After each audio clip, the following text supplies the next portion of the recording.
Pues sigo aquí con el diputado Augusto Gómez Villanueva, quien el domingo fue pues designado presidente de la mesa de decanos de la Cámara de Diputados y pues anoche dejé planteado que vienen ahora iniciativas de ley que probablemente haga que lo terso que parece haber sido el trato entre todos ustedes el domingo se vuelva un aquelarre. Vienen iniciativas tan importantes como la de la transformación del Instituto Nacional Electoral. ¿Qué piensa usted?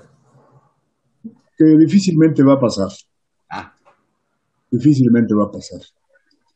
Yo creo que esta es una institución en la que formaron parte todos los partidos, que esencialmente tuvo como propósito el lograr la inclusión. Y la inclusión pues digamos, originada por una ley de partidos políticos, y al mismo tiempo esta ley establece las bases que se exigen para que pueda acreditar su carácter de partido político. Y bueno, pues esto da un origen a una democracia en la cual el pluripartidismo pues ha contribuido de alguna manera no solamente a la paz, sino además a lograr un camino de la democracia que facilite que se logre no solamente una mayor participación, sino una mayor credibilidad en la expresión y respeto a la voluntad de los electores. pero dice usted que difícilmente va a pasar. Esto se debe a que se requiere 2/3 del Congreso para que transite, ¿no? Es- pero sobre todo porque, bueno, efectivamente hasta ahora estamos un poco sujetos a las declaraciones del presidente que anuncia pues temas sobre algunas reformas, ¿no? Claro, a veces los presidentes no descubren que están ya en su segundo periodo de gobierno y que de alguna forma hay un cambio de recordación política y que por otra parte, pues ya digamos la primera etapa que le corresponde el poder llevar adelante algunas de sus iniciativas, pues se encontraron el eco de una mayoría. Sin embargo, pues ahora no cuentan con la mayoría. Es decir, y por otra parte, pues hemos formado un frente que nos permite no solamente ser un frente electoral, sino al mismo tiempo una coalición de carácter legislativo. Es decir, Sí, el yo PRI, creo el PAN, el PRD, pero antes de una iniciativa como la de reforma electoral, tienen que tratar prácticamente, eh, pues, de inmediato la ley que reglamente esto que está previsto en la Constitución, que es la revocación del mandato. exactamente, que ha sido un tema que efectivamente pues el Senado de la República, sí, la permanente ya no pudo lograr la propuesta, la mayoría para que pudiera pues, hacerse el periodo extraordinario. Por eso Seguro. será en el ordinario. Sí, yo creo que ahí hay una cuestión que tiene que advertirse. No hay una legislación secundaria, es decir, todavía no se señala cuáles van a ser el procedimiento para poder determinar, pues prácticamente no solo lo que establece la Constitución como una referéndum, sino al mismo tiempo, pues cuáles son las causales, porque parecería que de alguna manera, es simple y sencillamente una encuesta pues para ratificar algo que la Constitución misma establece, que son 6 años de gobierno, ¿no? No, yo creo que el asunto de fondo es cuáles son las causales que en un momento dado pueden determinar la revocación del mandato, como en otros países en donde hay causales determinadas, ¿no? Desde la Esto es, ingobernabilidad esto, esto hasta es, esto es precisamente lo que hará, me imagino, muy debatible lo que lo que se llegue a discutir, a proponer en la Cámara de Diputados, precisamente por el mandato constitucional que ya fija 6 años y que pues se tiene que ver que no sea un ejercicio de ratificación, como muchos Además están. no tiene por qué ratificarse porque en realidad pues, fue electo por 6 años, ¿no? ¿Ah? Es al contrario, es algo que nos preocupa porque esto origina una distracción de recursos que no se deben de destinar pues, a un ejercicio ocioso, innecesario, ¿no?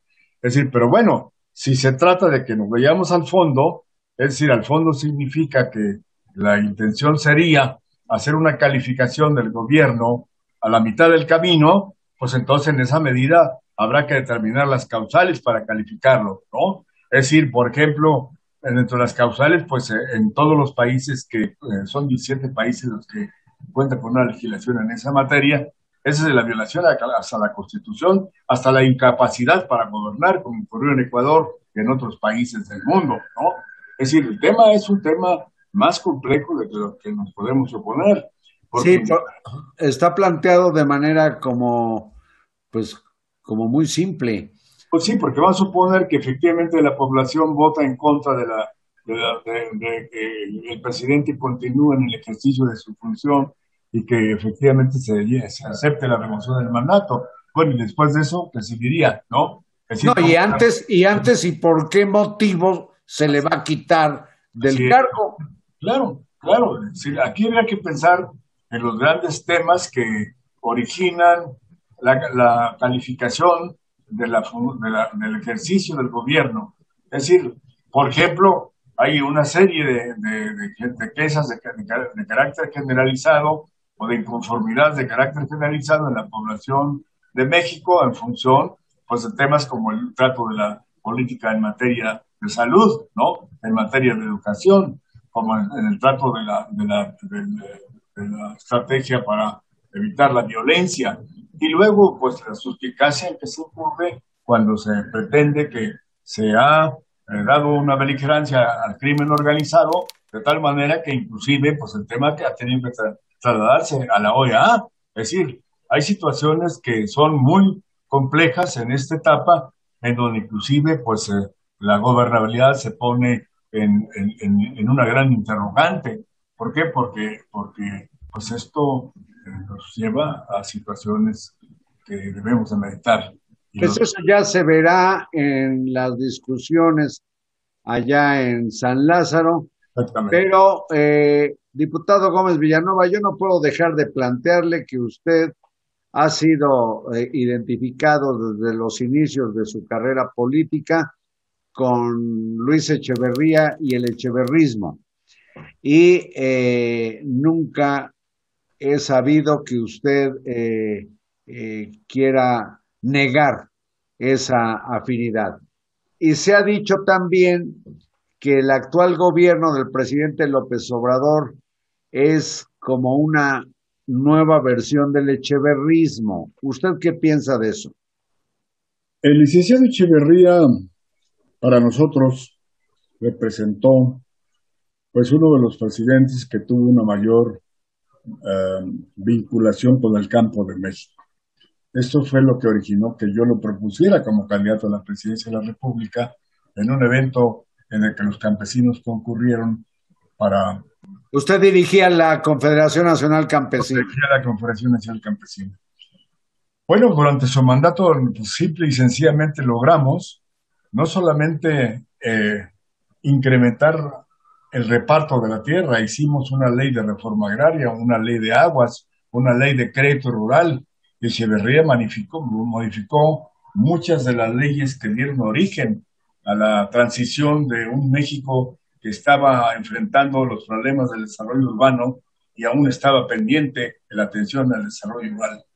Obviamente que también coincidía con los acontecimientos de la Guerra Fría, en donde de alguna manera también los jóvenes estudiantes que habían participado en los movimientos 68 en el mundo entero, no solamente en México, pues era la alborada de un cambio en el mundo que exigía una mayor democracia, tanto en el sistema socialista como en el sistema capitalista. Y en Pero esa también Echeverría creó algunas instituciones que persisten y entiendo que con gran eficiencia, el Infonavit o el CONACYT o la Universidad Autónoma Metropolitana.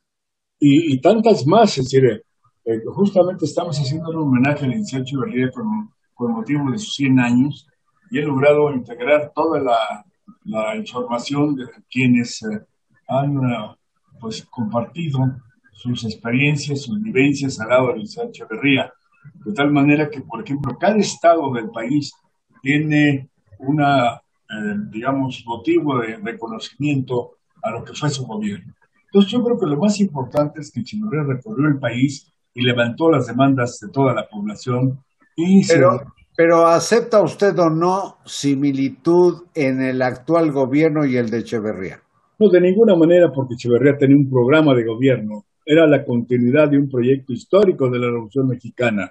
Echeverría era un nacionalista, pero sin embargo, un hombre que entendía que esa identidad histórica y esa raíz comprometida con los principios de nuestro partido también tenía que manejarse con una visión que permitiese hacia el futuro, pues contar no solamente con un país que enfrentara los problemas del crecimiento, sino aparte que pudiéramos enfrentar uno de los grandes dilemas que se vivieron en esa etapa, que era cómo lograr el desarrollo del país a base de una política económica que se sustentara fundamentalmente en el ahorro de los mexicanos y en la explotación de los recursos naturales. Fue Echeverría quien logró que se hicieran las grandes localizaciones de las reservas petroleras de México, que se las heredó prácticamente al siguiente régimen.